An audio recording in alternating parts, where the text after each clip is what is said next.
வெற்றிவேல் முருகனுக்கு அரோகரா, வீரவேல் முருகனுக்கு அரோகரா, செந்தூர் அழகனுக்கு அரோகரா, பழனிமலை பாலனுக்கு அரோகரா.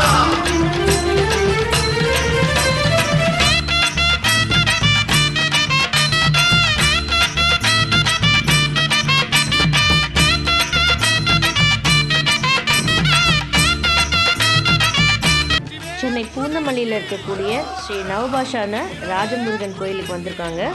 கோயில் பற்றிய தகவல்களை தெரிஞ்சுக்கலாம் வாங்க.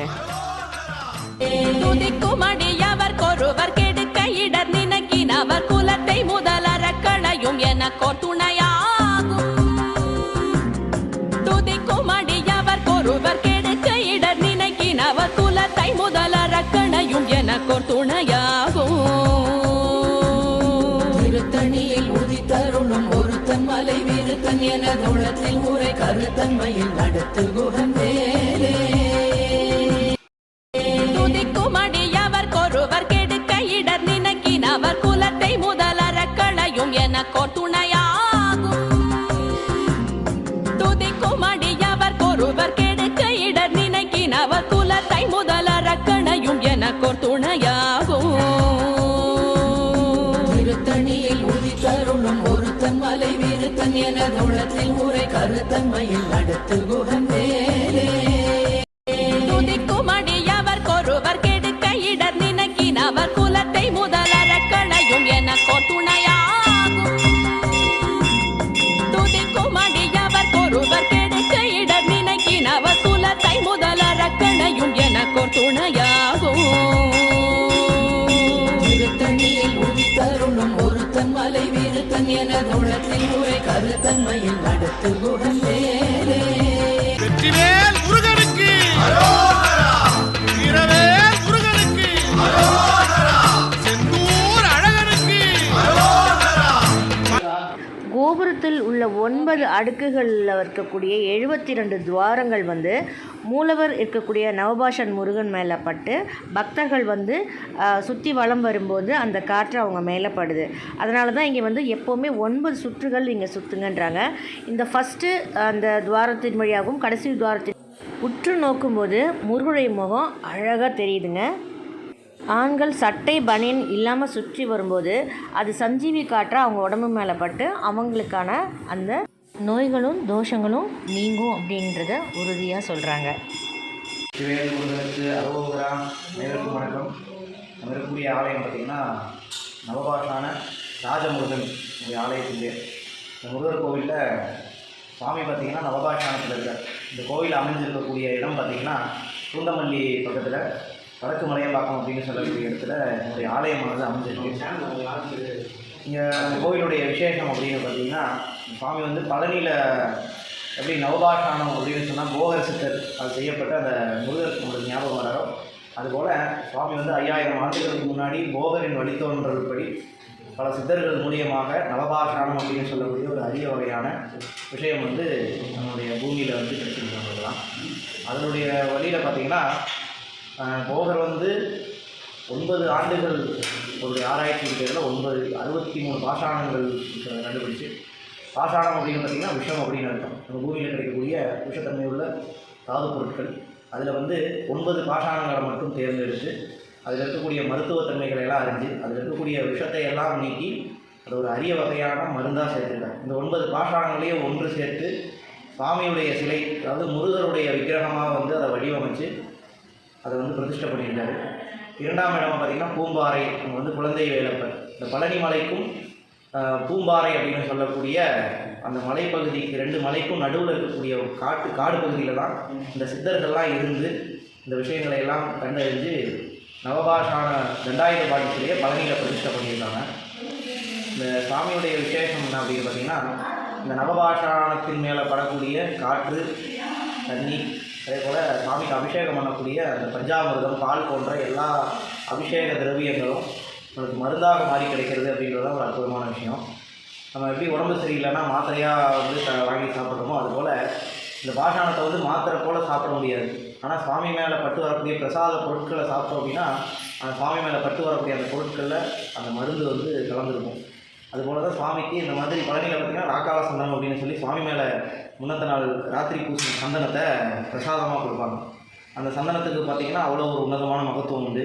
நம்ம சுற்றி இருக்கக்கூடிய கெட்ட திருஷ்டிகள், இந்த மாதிரி சூன்யங்கள்லாம் நம்ம பக்கத்தில் வராது. அதே போல் நம்முடைய உடலில் இருக்கக்கூடிய வியாதிகளையெல்லாம் போகக்கூடிய அளவு இந்த பாஷாணத்துக்கு ஒரு உயரிய மருத்துவத்தன்மை இருக்குது அப்படின்றது போகர் சித்தர்களால் கொண்டு வரப்பட்டது. நிகண்டு அப்படின்னு சொல்லக்கூடிய குறிப்பில் போகர் வந்து இதை அடுத்தடுத்து வரக்கூடிய சந்ததிகள் எல்லாரும் பயன்படும்படியாக அந்த குறிப்பில் கொடுத்துட்டு போனதை அரிதார்க்கினியனார் அப்படின்னு சொல்லக்கூடிய சித்தரானவர் மூலியமாக இந்த பாஷாணமானது நம்மளுடைய கலியுகத்தில் நம்ம எல்லாரும் தரிசிக்கக்கூடிய இடத்துல சுவாமி இங்கே வந்து நம்மளுக்காக இங்கே காட்சி கொடுத்துருந்தார். அதன்படி அரிதார்க்கினியனாருடைய சீடராக இருந்தவர் வடபழனி சித்தர். அவருடைய சீடராக இருந்து இந்த சிலையை வடிவமைத்த ஐயா ரமேஷ்குமார் அவர்களுடைய ஆசீர்வாதத்தின் பேரில், குருநாதருடைய அருவின் பேரில் நம்மளுக்கு இந்த இடத்துல நவபாஷாணத்திலான முருகர் சிலை, சுவாமியுடைய பேர் நவபாஷாண ராஜமுருகன் அப்படிங்கிற சுவாமி வந்து ராஜ அலங்கார கோலத்தில் இருப்பார். பழனியில் பார்த்திங்கன்னா ஆண்டி கோலம் அப்படின்னு சொல்லுவாங்க. சுவாமியுடைய சிலை ரூபமே பார்த்திங்கன்னா தண்டாயுத கோலத்தில் இருப்பார். இங்கே சுவாமி வந்து வஸ்திரம் அணிஞ்சு தலையில் கிரீடத்தோட சுவாமி வந்து ராஜ அலங்காரத்தோட இருக்கார். அதனால் சுவாமிக்கு நவபாஷாண ராஜமுருகன் அப்படின்னு நாமும். நம்மளுடைய ஆலயத்தில் விசேஷம் அப்படின்னு பார்த்தோம் அப்படின்னா சுவாமிக்கு வேர்க்கக்கூடிய அந்த வேர்வை தீர்த்தத்தை கௌபீன தீர்த்தம் தாய் நீர் அப்படின்னு சொல்லுவாங்க. அதை வந்து சுவாமிக்கு அபிஷேகமாக ஜலம் கொட்டி அந்த தீர்த்தம் கலந்த ஜலத்தை வர பக்தர்களுக்குலாம் தீர்த்த பிரசாதமாக கொடுத்துட்டு வரோம். இங்கே வரவங்கெல்லாம் வியாதிகள், அதாவது நாள்பட்ட உடம்பு குறைபாடுகள், நாள்பட்ட வியாதிகள் இருக்கிறவங்க, தொழில் வியாபாரம் போன்ற கஷ்டங்கள், இதே போல் நிலம் வீடு சம்மந்தப்பட்ட இடங்கள், இதே போல் இந்த மாதிரி உடல் ஆரோக்கியம் சம்மந்தப்பட்ட விஷயங்கள்லாம் இங்கே சுவாமிகிட்ட வந்து தரிசித்து சுவாமியுடைய அனுகிரகத்தை பெற்றுருக்காங்க. நம்முடைய ஆலயத்தில் விசேஷ நாட்களான வியாழக்கிழமை தோறும் நம்முடைய ஆலயத்தில் வடபழனி சித்தருக்கு இங்கே விசேஷ அபிஷேகங்கள் நடந்துருக்கு. நம்முடைய ஆலயத்திற்கு வரக்கூடிய அனைத்து பக்தர்களும் தன்னுடைய குறைகளையெல்லாம் முருகர்கிட்ட சொல்லி இந்த வழிபாடுகள் நிறைய பிரார்த்தனைகள்லாம் செய்துட்டு வராங்க. நம்முடைய ஆலயத்துடைய இன்னொரு முக்கியமான விசேஷம் அப்படின்னு பார்த்திங்கன்னா, நம்முடைய ஆலயத்தில் நவபாஷான ராஜ வராகியம்மனை இங்கே பிரதிஷ்டை பண்ணியிருக்கோம். இந்த வராகியம்மன் பார்த்திங்கன்னா வியாழந்தோறும் சுவாமிக்கு விசேஷமாக காத்தால் 5 to 6 பூஜை நடந்துட்டுருக்கு. வர பக்தர்கள்லாம் அவங்களுடைய கையால் சாமிக்கு பாலாபிஷேகம் பண்ணக்கூடிய ஒரு பாக்கியம் இங்கே கிடச்சிருக்கு. அதே போல் வியாழந்தோறும் மதியம் 2 மணி 1 to 2 குருகோரை அப்படின்னு சொல்லுவாங்க மதியம். இந்த வேளையில் சுவாமிக்கு குருநாதருக்கு பாலாபிஷேகமானது பக்தர்கள் கையால் நடந்துட்டுருக்கு. நம்முடைய ஆலயத்தில் முருகருக்கு உண்டான விசேஷம் பார்த்திங்கன்னா செவ்வாய்க்கிழமை கிருத்திகை சஷ்டி, அதே போல் மாதந்தோறும் வரக்கூடிய முருகருடைய கிருத்திகை சஷ்டி விசேஷங்கள், இது போல் சிறப்பு விசேஷங்கள் பார்த்திங்கன்னா கந்த சஷ்டின்னு சொல்லி 6 நாட்கள் சுவாமிக்கு திருக்கல்யாணம் கோயிலில் செய்து போகிறோம். வருடம் தைப்பூசம், வைகாசி விசாகம், ஆடி கிருத்திகை, இது போன்ற அனைத்து விசேஷங்களுக்கும் ஆயிரக்கணக்கான பக்தர்கள் நம்மளுடைய ஆலயத்திற்கு வந்து சுவாமியை தரிசனம் பண்ணிட்டுருக்காங்க. அந்த தரிசனம் பண்ணக்கூடிய அனைத்து பக்தர்களுக்கு சுவாமி வந்து எல்லாத்தையும் அனுகிரகம் பண்ணி இந்த லோகம் சேவமாக இருக்கணும், எல்லோரும் நோய் நொடி இல்லாமல் சௌரியமாக ஆரோக்கியமாக இருக்கணும் அப்படின்னு சுவாமிகிட்ட எல்லாரும் சார்பாகவும் நானும் பிரார்த்தனை பண்ணிக்கிறேன். நன்றி, வணக்கம். வெற்றிவேல் முருகனுக்கு. யூடியூப் சேனல் பார்த்தது. ஓ அப்படிங்களா? நானும் இதுதான் ஃபஸ்ட் டைம் இங்கே வந்தது.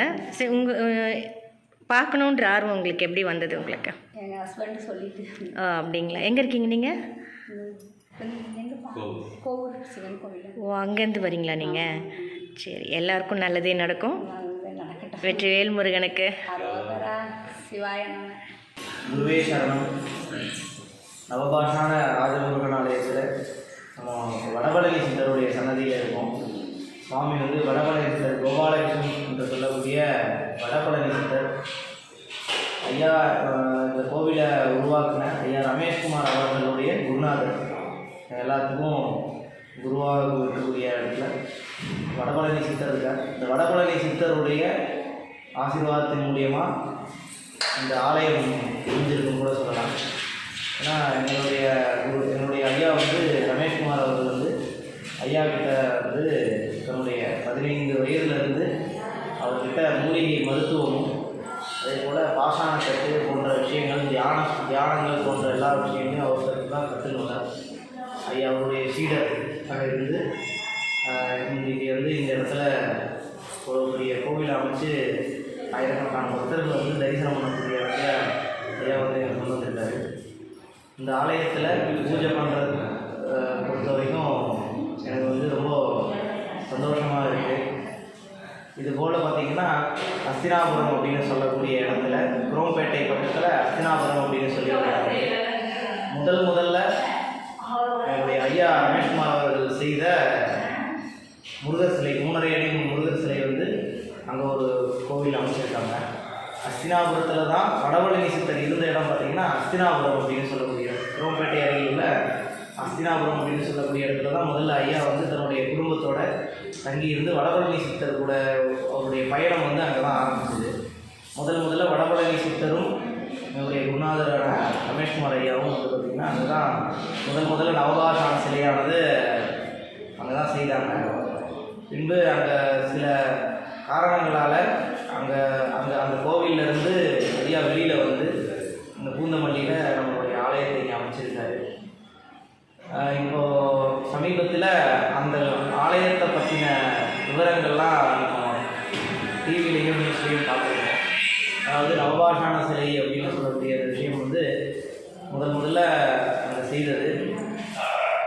அதுக்கப்புறம் 2017 இந்த பூந்தமல்லியில் இருக்கக்கூடிய இந்த ஆலயமானது கும்பாபிஷேகம் செய்து அதுக்கப்புறம் வராகியம்மன், பாதரசலிங்கம், பரிவார தெய்வங்கள்லாம் இங்கே பிரதிஷ்டை பண்ணி இந்த ஆலயமானது சிறப்பாக வந்து ஐயா நடத்திட்டு வராது. நம்மளுடைய ஆலயத்துடைய முக்கியமான நோக்கம் பார்த்திங்கன்னா விசேஷ நாட்களில் சுவாமியுடைய பேர் நிறைய உபயகர்த்தாக்களுடைய பெயர்லையும் நிறைய அன்னதானங்கள் வந்துருக்கு. வடபழனி சித்தருடைய ஆசையும் படி பசியோடு வரவங்களுக்கு அன்னதானமும், நோயோடு வரவங்களுக்கு இலவச மருத்துவமும் கொடுக்கணும் அப்படின்னு ஐயாவுடைய ஆசை.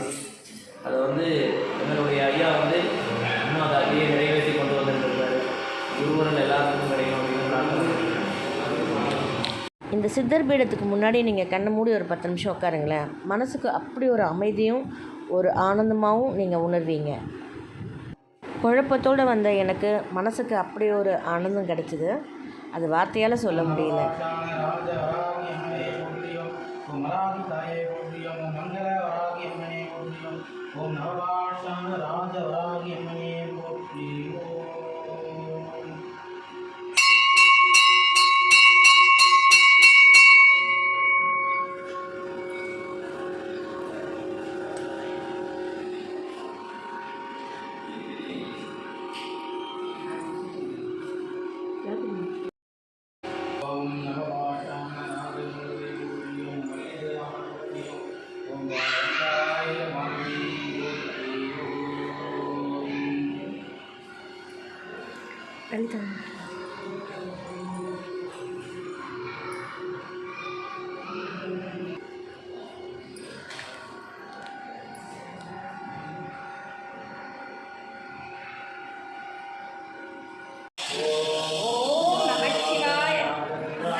பாதரச கைலாசநாதர் சுவாமியுடைய நாமம் பார்த்தீங்கன்னா பாதரசத்தால் கைலாசநாதர், சுவாமிக்கு கைலாசநாதர் அப்படின்னு வருவான்.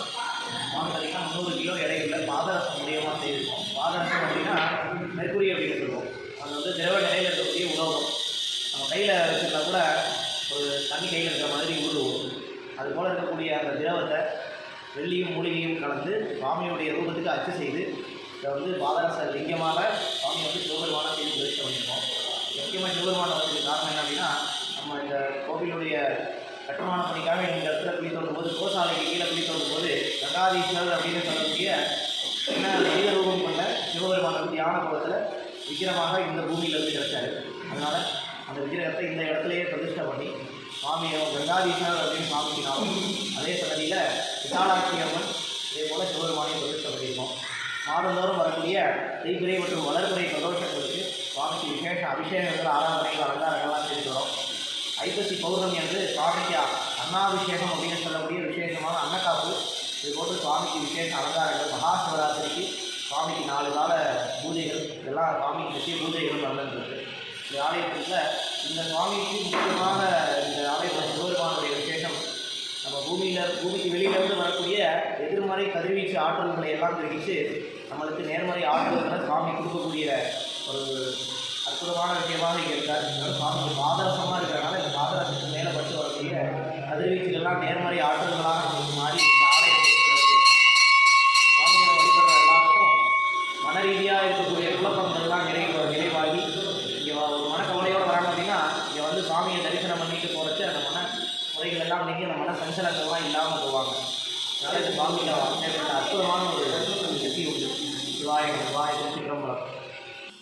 நம்ம எல்லாராலையும் பழனியில் இருக்கக்கூடிய நவபாஷான முருகனை வந்து தரிசனம் பண்ணுறதுன்றது வந்து மிகவும் சிரமமான ஒரு காரியம். ஆனால் இங்கே சென்னையில் இருக்கக்கூடிய இந்த பூந்தமல்லியில் இருக்கக்கூடிய நவபாஷான முருகனை வந்து நினச்ச நேரத்தில் நம்ம எப்போ வேணாலும் போய் அவரை தரிசனம் பண்ணி அவருடைய ஆசையை நம்ம வாங்கலாம். இவரை நான் பார்க்கணுன்னு நினச்சிட்டே இருந்தேன். ஆனால் திடீர்னு எனக்கு இன்றைக்கி ஒரு சந்தர்ப்பம் கிடச்சி நான் இன்றைக்கி இவரை தரிசனம் பண்ணிட்டேன். அதே போல் நீங்களும் அவரை பார்க்கணுன்னு நினச்சாலே அதுக்கான வாய்ப்புகள் அவரே உங்களுக்கு ஏற்படுத்தி கொடுப்பார். உண்மையிலே மன நிறைவோடு நான் இந்த பதிவை வந்து நான் முடிக்கிறேன். அடுத்து ஒரு நல்ல பதிவோடு நல்ல முருகன் ஆலயத்துக்கு நம்ம போகலாம். வெற்றிவேல் முருகனுக்கு அரோகரா. வீரவேல் முருகனுக்கு அரோகரா.